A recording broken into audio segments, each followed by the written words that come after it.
नमस्कार दोस्तों, मैं दीपक छारा और बात करेंगे एक्सरसाइज 4.3 जो है 9th क्लास की। उसका फिफ्थ सम हम देखेंगे। फिफ्थ सम में हमारे पास इक्वेशन दी हुई है x plus y equal to 0 और इसके लिए हमें ग्राफ खींचना है। तो ग्राफ खींचना है तो हम क्या करेंगे, यहाँ से x की वैल्यू निकाल लेते हैं। x इक्वल टू आ गया माइनस वाई, यानी कि अगर मैं इसकी टेबल अगर बनाता हूँ तो यहाँ पे मेरे पास आएगा y की जगह मैंने 1 लिखा तो x की वैल्यू आएगी -1, क्योंकि 1 लिख दूंगा तो x बराबर -1 आएगा। अगर y की जगह 2 लिखूंगा मैं, y की जगह 2 लिखूंगा तो x की वैल्यू आएगी -2, x की वैल्यू आएगी -2। तो अब इसके लिए हम ग्राफ खींच सकते हैं। x की वैल्यू 1 और y की -1, ये 1 और ये y की -1, नीचे की साइड जो है पॉइंट जाएगा, ये पॉइंट।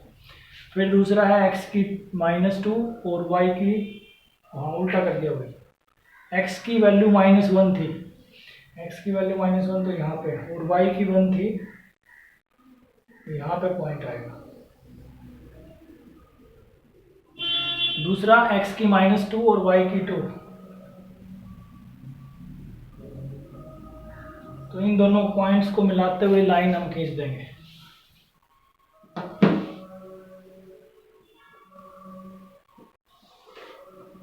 ये जो है इसका ग्राफ होगा इस लाइन का x plus y equal to 0। दूसरी लाइन है y इक्वल टू x -2, इसका ग्राफ खींचना है तो इसके लिए टेबल बनाइए। x और y, x की जगह मैंने 1 लिखा तो देखिए कितना आएगा, y बराबर आएगा -1 जमा 2, ये आएगा 1, y की वैल्यू भी 1 आएगी। x की जगह मैंने 2 लिखा तो y बराबर आएगा कितना, -2 और +2, 0। तो x की जगह 2 लिखा है तो y की वैल्यू आएगी 0। पॉइंट लगाइए, पॉइंट हमारा क्या आएगा 1 1। ये जो ग्राफ है ये अलग बनाना है, इसको हम अलग ले लेते हैं। ये हमने खत्म कर दिया। अभी जो हमारे पास दूसरा ग्राफ हम बना रहे हैं तो उसके लिए दूसरा 1 1 और दूसरा है 2 0, x की वैल्यू 2 और y की 0, यही पॉइंट।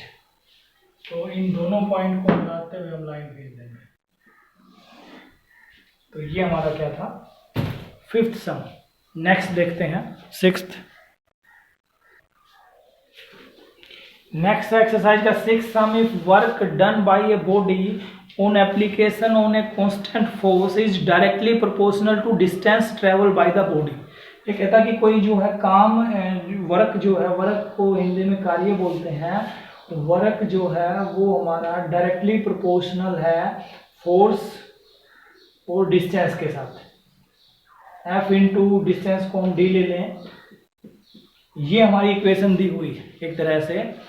तो कहता है आगे, express this form in equation in 2 variable, इसको 2 वेरिएबल की इक्वेशन के रूप में लिखिए। And draw the graph by taking constant force is 5। Force जो है वो 5 दिया हुआ है, जिसको हम हिंदी में बल कह सकते हैं, बल। ये हमारा कार्य है, ये हमारी दूरी, तो ये हमारा बल, ठीक है। अब 5 यूनिट है फोर्स है।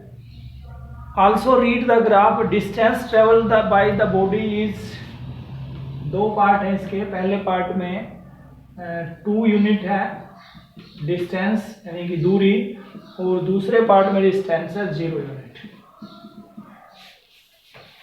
चलिए देखते हैं।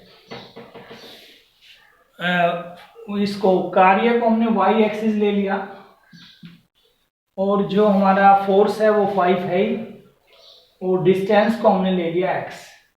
तो इक्वेशन बन गई हमारी y इक्वल टू 5x। अब इसके लिए ग्राफ हम खींच देते हैं। ग्राफ खींचने के लिए मेरे को टेबल बनानी पड़ेगी।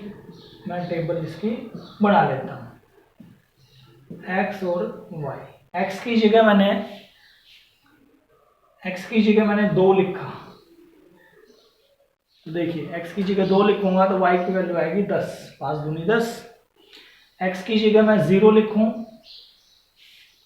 0 लिखूं तो y की वैल्यू भी कितनी आएगी, 0 आएगी।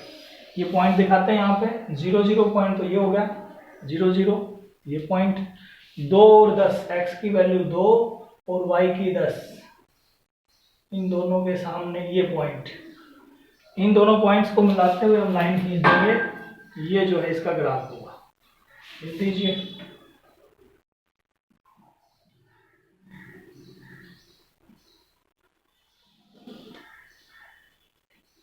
इस तरह से हम इसका ग्राफ खींच सकते हैं। और जो है जब इसकी डिस्टेंस कितनी होगी, 2 यूनिट होगी, तो हमारा जो फोर्स है वो हमारा वर्क जो डन है वो कितना होगा, 10। जब x की वैल्यू 2 है तो y की वैल्यू होगी 10, और जब x की वैल्यू 0 है तो y की वैल्यू होगी 0। ये हमारे साथ में इसके आंसर होंगे। अगला क्वेश्चन देखिए। अगला क्वेश्चन है Yamini and Fatima, 2 students of class 9th of a school together contribute 100 rupees towards prime minister relief fund. Prime minister relief fund में 2 लड़कियां 100 रुपए डोनेट करती हैं। तो 100 रुपए डोनेट करती हैं तो दोनों का कंट्रीब्यूशन हमने मान लिया, एक का कंट्रीब्यूशन x मान लिया और दूसरे का मान लिया y। तो जो हमारा वो बनेगा इक्वेशन, जो हमारी बनेगी लीनियर इक्वेशन, वो क्या बनेगी, वो बनेगी x जमा y बराबर 100। यानी कि अगर मैं ये कहूँ कि भाई एक ने 40 रुपए दिए, x ने 40 रुपए दिए, तो y ने कितने दिए, x की जगह 40 लिख के देख लो, y की वैल्यू 60 आ जाएगी, क्योंकि दोनों का टोटल 100 होना चाहिए। x ने मान लिया 50 रुपए दिए, तो y ने कितने दिए भाई, y ने भी 50 दिए। x ने अगर 0 रुपया दिया तो y ने कितने दिए भाई, y ने 100 रुपए दिए, क्योंकि दोनों का जोड़ कितना होना चाहिए, 100 होना चाहिए। ये हमारा 7th सम। तो 7th सम में एक तो इक्वेशन लिखनी थी, इक्वेशन तो होगी ये x जमा y बराबर 100, और दूसरा इसका ग्राफ हमने खींचना है। तो ग्राफ खींच दीजिए। ये जो गैप है ये 10 10 का ले लीजिए, 10 20 30 40 50 60, इधर भी 10 10 का, 10 20 30 40 50 60 70 80 90 और 100। ये सारा जो है 10 10 का गैप है सभी दिशाओं में।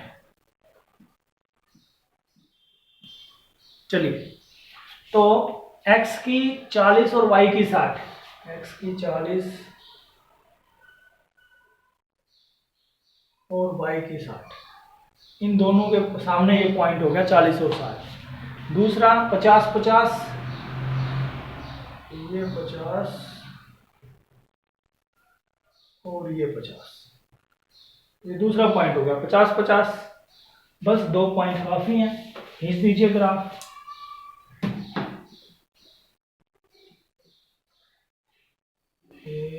ये 2 पॉइंट से हमने इसका ग्राफ खींच दिया। अगला सम देखिए, एक्सरसाइज का 8th सम।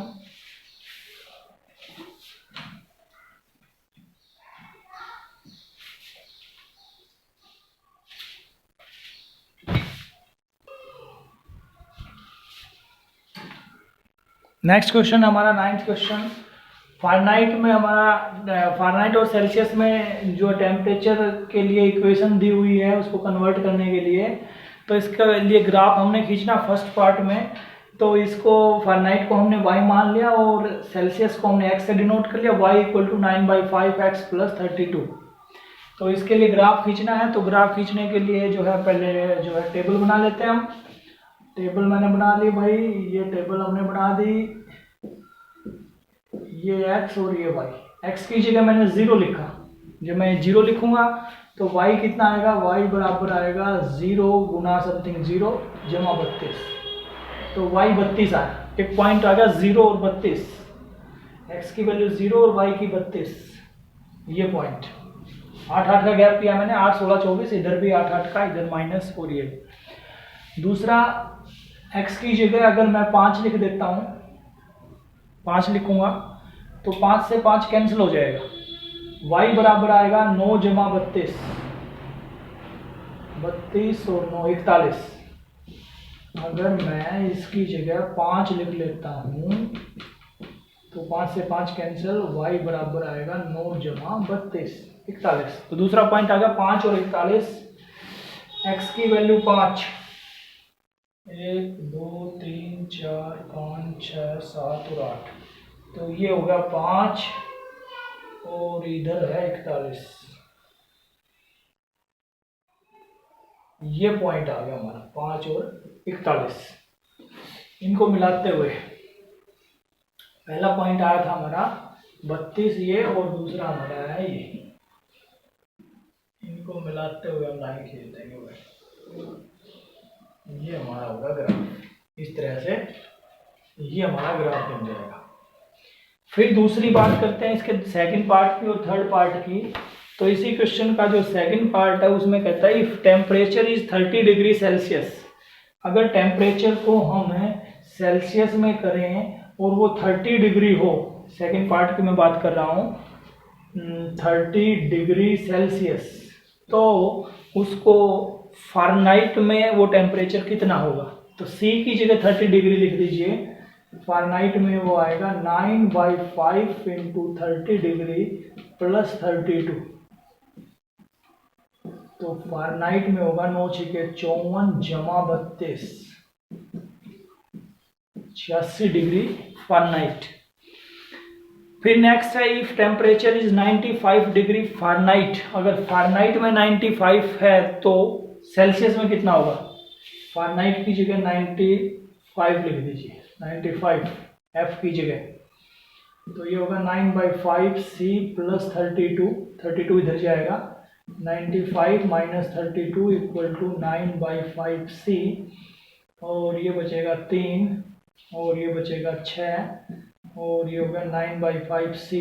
ये 9/5 को इधर ले आएंगे तो इधर जाएगा, तो ये 5 तो ऊपर और ये 9 नीचे, 9 7 63, तो ये आएगा 35। सेल्सियस में वो टेम्परेचर 35 डिग्री होगा।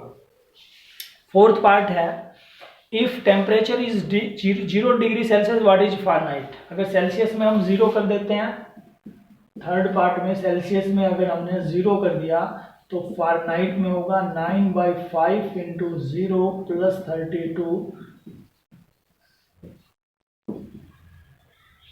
32 ही होगा। और दूसरा अगर हम फ़ारेनहाइट में 0 डिग्री कर दें तो सेल्सियस में कितना होगा। फ़ारेनहाइट में 0 करके देख लीजिए, F की जगह 0 और ये हो जाएगा 9/5 C प्लस 32, इसको इधर ले आएंगे, माइनस 32 इक्वल टू 9/5 C, और C की वैल्यू होगी -32 इंटू 5/9, ये 9 से गुना करके और 5 से इसको भाग कर दीजिएगा। तो ये हमारा फोर्थ पार्ट था इसका।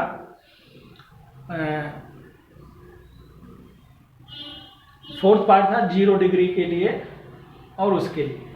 फिर उसके बाद लास्ट पार्ट है, फिफ्थ पार्ट है, इसको सारे को मैं इरेज कर लेता हूँ एक बार स्पेस की वजह से। Is there a temperature which is numerical the same both Fahrenheit और सेल्सियस, क्या कहीं पे ऐसा हो सकता है कि दोनों फ़ारेनहाइट और सेल्सियस में टेम्परेचर सेम हो। तो x और y को दोनों जगह मैंने सेम लिख दिया, दोनों जगह x लिख दिया, तो x equal to 9/5x plus 32, इसको इधर ले आएंगे, 5 एलसीएम,